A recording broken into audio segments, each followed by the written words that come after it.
Cœur de patrimoine, Cédric Decoeur. Et après ce panorama des marchés, on va rentrer dans une thématique justement de marché, d'investissement, grâce à Antoine Dumont. Bonjour. Bonjour Cédric. Merci beaucoup de nous avoir rejoints, directeur de la distribution et des partenariats d'Ecofi. Et je le disais en préambule, on va s'intéresser à l'ESG, entre guillemets, à ces investissements socialement responsables.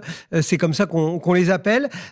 Qu'est-ce qu'on peut dire déjà, pour planter un petit peu le décor, des grands enseignements du GIEC sur le climat, sur la façon dont finalement ces questions peuvent influencer la façon d'investir des épargnants?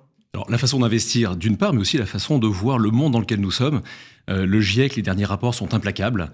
On sait que l'activité humaine contribue à l'accélération du réchauffement climatique. Alors le GIEC, c'est important de savoir que ils ne mènent pas dans leur coin des travaux de recherche. C'est une instance onusienne qui a pour objectif de compiler les travaux de recherche qui ont été publiés dans des revues scientifiques à comité de lecture. Et on a aujourd'hui 99,96% des études qui convergent sur le fait qu'il y a une responsabilité humaine. Et le rapport du GIEC, le précédent, notamment du groupe 1, nous dit sans détour qu'on a déjà augmenté de 1,2 degré le réchauffement climatique depuis la période pré-industrielle. Et 1,2 degré, c'est assez compliqué à percevoir avec ses sens, parce qu'on a des variations de température parfois importantes, même au sein d'une journée. Mais si on prend un petit peu de recul, et on remonte, alors je propose de remonter, Cédric, un peu plus loin, il y a 22 000 ans, on était en 20 000 avant notre ère, et on était à l'apogée de la dernière ère glaciaire. Il faut bien savoir qu'à cette époque, l'Europe, pour prendre cet exemple, était recouverte de steppes et de toundra. Vous aviez jusqu'à 3 km de glace au-dessus des pays scandinaves. Les niveaux de la mer étaient 120 mètres plus bas. Et entre moins 20 000 et moins 10 000, où on sort de cette période de glaciation, on a eu un réchauffement moyen sur 10 000 ans de 4 à 5 degrés. Donc quand on parle de sur 10 000 ans. Sur 10 000 ans. Et là, on a sur 170 ans 1,2 degré de réchauffement. Donc on a déjà fait un peu plus du quart. Quand on parle d'un mur climatique, on est vraiment, d'un point de vue très visuel, sur un mur climatique. Et la difficulté, c'est que les 3/4 de cette dérive climatique proviennent des énergies fossiles sur lesquelles le monde thermo-industriel repose.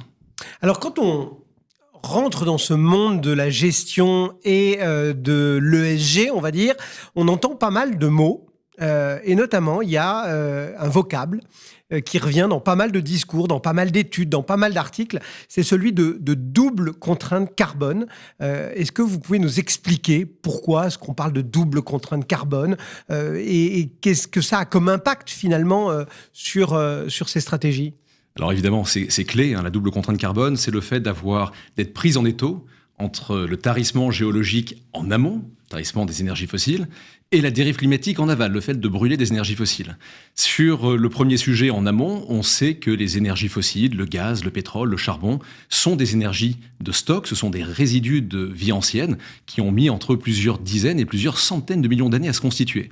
Et comme tout stock, quand vous tapez de façon croissante ou constante dans un stock, vous atteignez un pic au bout d'un moment. Et l'Agence internationale de l'énergie, à cet égard, a sorti un rapport en 2018 disant que nous avions dépassé le pic du pétrole conventionnel en 2008.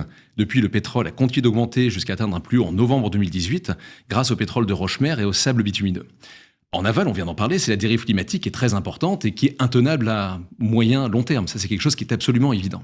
Et la difficulté de cette double contrainte carbone, c'est qu'elle réside essentiellement sur la consommation sans cesse croissante des énergies fossiles. Il faut bien voir qu'entre 1800 et aujourd'hui, les énergies ne se sont jamais substituées les unes aux autres. On a eu la biomasse, après on a eu le charbon, puis le pétrole, puis le gaz, puis l'hydroélectricité, puis le nucléaire et les nouvelles énergies renouvelables, mais elles ne se sont jamais substituées les unes aux autres. On n'a jamais remplacé, oui effectivement, on a continué à chauffer au bois chez certains. Exactement, on n'a jamais remplacé et surtout, c'est un point essentiel, c'est que les énergies fossiles dominent encore très largement de la tête et des épaules le mix énergétique mondial. Et ça, évidemment, c'est clé, parce que l'énergie, en physique, c'est ce qui permet de quantifier la transformation d'un système. Et donc l'énergie qu'on utilise aujourd'hui, c'est comme si l'humanité avait démultiplié sa puissance musculaire par un facteur de 200. Et aujourd'hui, la grosse difficulté, ça va être de transitionner pour réduire cette dépendance aux énergies fossiles à cause de cette double contrainte carbone, à cause de la contrainte en amont et la contrainte en aval. Pour autant, il y a des tas d'initiatives quand même qui se mettent en place. On a l'impression qu'on prend conscience des choses, y compris chez nos dirigeants. Il y a des Green Deal, il y a des Repower UE, enfin bref, il y a des tas de choses. En quoi est-ce que ça influence la façon dont on investit ? Alors, ça influence grandement la façon dont on investit pour une raison très simple, c'est que ça offre un cadre, une visibilité aux entreprises. Il faut bien voir que ce plan Green Deal ou ce plan REPowerEU, ce sont des plans qui sont arrivés à un moment où on s'est rendu compte que nos économies étaient vulnérables. Et notamment, on a vu l'épisode Covid, on a eu l'épisode guerre en Ukraine avec l'invasion de la Russie. Ces épisodes ont de façon évidente, mis en avant le fait que nos modèles à flux tendus, sans redondance, sans substitut, c'est véritablement ces chaînes de valeur qui ont été étirées au maximum, nous ont rendus vulnérables. Donc aujourd'hui, on a ces grands plans qui notamment ont pour objectif de regagner en autonomie stratégique et notamment sur la production d'énergie. Il faut bien savoir qu'en Europe, on n'a pas du tout les mêmes sujets qu'aux États-Unis. Les États-Unis, c'est le premier producteur de pétrole au monde. L'Europe importe 97% de son pétrole, 90% de son gaz et 50% de son charbon. Donc nous, on doit absolument investir pour réduire nos dépendances aux énergies fossiles. Et donc ces cadres-là sont pour nous quelque chose d'extrêmement important parce que ça nous permet de nous projeter et de réinsérer la notion de long terme quand on investit dans les sociétés. Et du coup, où sont les opportunités aujourd'hui dans ce monde qui devrait devenir durable ? Alors quand on regarde le monde, la façon dont le monde fonctionne aujourd'hui, on a dit que c'était un monde qui reposait essentiellement sur des énergies fossiles. Donc il paraît assez évident que pour réussir à limiter le réchauffement climatique, alors évidemment les accords de Paris entre 1,5 et 2 degrés à horizon 2100, et 1,5 ça va être compliqué à tenir, mais on sait très bien que dans ce monde-là, il va falloir réduire nos dépendances aux énergies fossiles. Et donc, il ne faut pas être manichéen sur la croissance ou la décroissance. Il y a des pans de l'activité qui vont devoir décroître. Et il y a des poches de croissance qui vont être extrêmement solides de notre point de vue. Ça peut être l'efficience énergétique, ça peut être la mobilité bas carbone, la gestion des flux dans les villes, ça peut être également les matériaux de construction qui vont avoir une herméticité thermique plus importante, les énergies renouvelables, de l'amont à l'aval, la gestion des déchets, la valorisation de l'eau. Il y a tout un tas de secteurs qui peuvent être extrêmement, et qui, de notre point de vue, vont être extrêmement porteurs dans les années à venir, parce qu'ils répondent véritablement à un enjeu très important. Mais ces valeurs, Antoine Dumont, c'est ce qu'on appelle finalement les valeurs vertes. Et si on regarde un petit peu, elles ont quand même considérablement, je ne vais peut-être pas dire souffert, mais eu un petit peu de difficulté en bourse ces derniers temps. On peut imaginer que ça se reprenne parce que c'est inévitable ? Alors je pense que c'est important de dissocier le fait qu'elles aient souffert en bourse du fait que, d'un point de vue très fondamental, ce sont des sociétés qui, pour la plupart d'entre elles, continuent à afficher des fondamentaux solides. D'accord. Les raisons pour lesquelles ces valeurs ont baissé, c'était à partir de novembre 2021, un moment où les banquiers centraux remontent leur taux d'intérêt pour juguler l'inflation. Et vu que ce sont des sociétés qui sont typées croissance, elles sont très sensibles au taux d'intérêt. Donc on a eu une baisse des valorisations, des multiples de valorisation qui a été assez nette, mais là c'est assez conjoncturel dans un contexte économique très particulier et un contexte économique qui est en train d'évoluer. On voit notamment ces taux qui devraient rentrer dans un moment plus raisonnable. En tout cas, on a plus de visibilité sur ces taux d'intérêt. Mais du coup, quand on a un fonds qui compte ces valeurs-là, il faut quand même le prendre en compte et ça ne peut pas être facile tous les jours de tenir une valorisation de fonds, même si effectivement on est persuadé que l'avenir est devant nous. Alors il est important sans doute de réinsérer la notion de long terme dans les allocations, de dire que lorsqu'on achète... De dire qu'on n'investit pas pour 6 mois, qu'on est là... On n'investit pas pour 6 mois et surtout de dire une chose importante, c'est lorsque l'on achète une action en bourse, on achète aujourd'hui pour demain. Autrement dit, on achète la capacité de la société à générer de la croissance dans le futur. C'est ça la chose essentielle. Et on sait de façon certaine qu'à long terme, le fondamental se révèle. Autrement dit, que le cours boursier finit dans la durée par converger vers la capacité qu'ont les sociétés à générer de la croissance. Et la question qu'on se pose, mais où sera la croissance dans un monde qui va devoir réduire sa dépendance aux énergies fossiles ? La réponse qui est la nôtre, c'est que la croissance va se situer dans les secteurs et dans les entreprises que l'on porte dans nos portefeuilles qui répondent à ces grands enjeux. Alors, on va pas faire de réclame, mais c'est intéressant tout de même de se plonger dans la façon dont on fabrique aussi ces supports qui permettent aux investisseurs de venir sur ces thématiques. Vous avez chez Ecofi 2 fonds sur ces thématiques climatiques. Vous avez Agir pour le climat et Smart Transition. Qu'est-ce qu'on peut en dire déjà ? Et puis nous dire aussi un petit peu quels sont les indicateurs qu'on regarde pour les piloter. Alors, ce qui est intéressant, c'est qu'on est sur 2 fonds qui vont aborder l'investissement socialement responsable de façon très différente. On a un fonds de solutions, c'est le fonds Ecofi Agir pour le climat. Quand je dis fonds de solutions, c'est que c'est un fonds qui cherche à investir dans des sociétés qui apportent des solutions concrètes pour répondre aux grands enjeux, et notamment de réduire la dépendance aux énergies fossiles. Donc sur un fonds comme celui-là, on embarque des biais sectoriels qui sont assumés et qui sont forts, ce qui fait que Ecofi Agir pour le climat a connu des périodes de très nette surperformance par rapport à son indice, entre sa création en novembre 2018 et fin 2021, période justement où les taux sont mis à remonter, où ça a moins facile, on l'a dit. Ça a été moins facile, évidemment. Et donc, une deuxième période qui était plus compliquée. On vient de le dire. Là, on est sur un fonds donc, de solutions qui a ces biais-là. À côté, chez Ecofi, on a un autre fonds sur la zone euro qui s'appelle Ecofi Smart Transition, où là, on va aborder l'investissement d'un point de vue transition, tout est dans le titre, où on cherche à investir dans des sociétés qui vont réduire leur dépendance aux énergies fossiles. Mais on a beaucoup moins de biais, et on a d'autant moins de biais que c'est un fonds quantitatif, où l'objectif est d'investir, de répliquer la performance du marché action de la zone euro, mais en y apposant une double exigence. Premièrement, notre exigence extra-financière avec notre méthodologie d'analyse extra-financière qui s'appelle Prism, et deuxièmement, en investissant dans des sociétés qui respectent les accords de Paris et la trajectoire 1,5 degré. Est-ce qu'on peut juste regarder un petit peu dans l'un ou dans l'autre et peut-être illustrer pour qu'un épargnant se rende compte finalement de ce que ça veut dire un produit de transition ou un produit qui agit sur le climat ? Si on regarde par exemple sur le fonds Ecofi Agir pour le climat, on est vraiment sur des secteurs qui apportent des solutions. Je l'ai évoqué précédemment, efficience énergétique. Dans l'efficience énergétique, on a notamment des acteurs en portefeuille. Je pense à une société comme Waga Energy, dont l'objectif finalement est d'aller récupérer le méthane émis par les décharges, avec pour objectif de le réinjecter dans le réseau de chauffage urbain.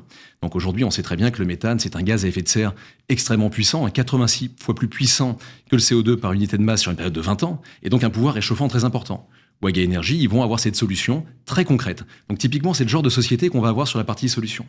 Sur la partie transition, on a véritablement cet objectif d'avoir des sociétés qui réduisent leur dépendance aux énergies fossiles, mais on peut en avoir dans différents secteurs. Donc on va aborder, c'est pas un fonds qui va être un fonds de conviction, au sens stock picker, c'est un fonds quantitatif. Donc là-dessus, c'est une approche très différente. Ce sont les exigences en amont, plus l'algorithme à l'aval, qui a pour objectif de répliquer notre indice, qui compte, ce qui en fait un fonds qui a cœur de portefeuille sur la partie action, parce qu'on prend un risque relatif par rapport à notre marché le plus faible possible. Comment est-ce que, quand on est particulier, quand on est épargnant, comment est-ce qu'on peut intégrer ces enjeux dans la gestion de son patrimoine ? Et surtout, est-ce que c'est être un peu altruiste ou est-ce que ça veut dire qu'il y a des bénéfices concrets qu'on peut en attendre ? Je pense que c'est très important de l'intégrer en se projetant comme un investisseur à long terme sur la partie action. Et donc à long terme, je le redis, la croissance de demain, selon nous, va davantage se situer autour des secteurs qui, d'un point de vue pragmatique et physique, à cause des flux physiques sous-jacents qui se tarissent et à cause de la dérive climatique, qui vont se situer vers des secteurs qui apportent des solutions concrètes. Donc là-dessus, on a une visibilité, en tout cas, on estime que ces secteurs-là vont dégager un chiffre d'affaires plus important, un pricing power important pour ceux qui ont un actif, une solution qui leur confère un avantage compétitif, donc des marges plus élevées, donc du cash flow, du free cash flow, et à terme, finalement un cours boursier qui devrait s'apprécier. Et donc la façon dont l'investisseur particulier, en fonction de sa sensibilité, peut intégrer ce type de fonds, c'est de mettre un curseur en se disant quelle est mon exposition sur ces thématiques-là. Mais d'ailleurs, il y a aussi un point important, c'est que même pour un investisseur qui serait moins appétant à toute la thématique d'investissement socialement responsable, c'est un contrepoids naturel dans son allocation. C'est-à-dire qu'il va être exposé sur des secteurs qui vont être différents. Donc des catalyseurs de performance qui vont être différents d'une exposition plus généraliste. Donc peut-être que dans ces fonds-là, on ne va pas être investi sur la tech, on ne va pas être investi sur d'autres secteurs qui ont très bien performé au demeurant en 2024, mais on va être investi sur des secteurs qui embarquent et qui intègrent des catalyseurs de performance, des leviers de performance à long terme qui sont très puissants.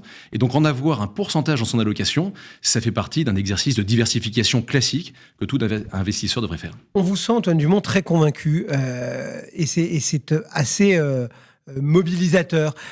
C'est vrai que ça devient essentiel, mais il y a toujours un peu la question de l'œuf ou de la poule. Est-ce que finalement on parle de l'ESG parce que toutes les maisons se sont mises à proposer des produits ESG, ou est-ce que les maisons se sont mises à proposer des produits ESG parce que les clients attendaient des produits ESG ? En clair, comment est-ce qu'on fait, quand on est convaincu comme vous semblez l'être, pour accompagner cette nécessaire transformation, y compris de l'épargne ? Dans le temps qui vient, pas que depuis 2021. Vous avez 1000 fois raison. Je pense que le point déjà clé chez Ecofi, c'est que c'est pas un effet de mode. Ecofi, on est une société qui existe depuis 1972, très engagée dans la finance durable, première société à avoir adopté dans le monde de la finance le statut d'entreprise à mission. Donc c'est quelque chose qu'on intègre totalement. C'est l'ADN. C'est l'ADN d'Ecofi. Que d'autres sociétés, de plus en plus, intègrent ces solutions d'investissement pour les raisons que j'ai évoquées, parce que des contrepoids dans l'allocation, pour les clients, j'entends, parce qu'on est sur des catalyseurs de performance à long terme qui devraient être puissants. Évidemment, c'est quelque chose qu'on accueille de façon très enthousiaste, c'est évident. Merci beaucoup, en tout cas, d'être venu partager cet enthousiasme et cette conviction. Antoine Dumont, donc, pour Ecofi. Voilà, c'est la fin de Cœur de patrimoine pour cette semaine. On se retrouve mercredi prochain. Bonne semaine. Cœur de patrimoine, une émission à réécouter et télécharger sur le site et l'appli Radio Patrimoine et sur toutes les plateformes de streaming.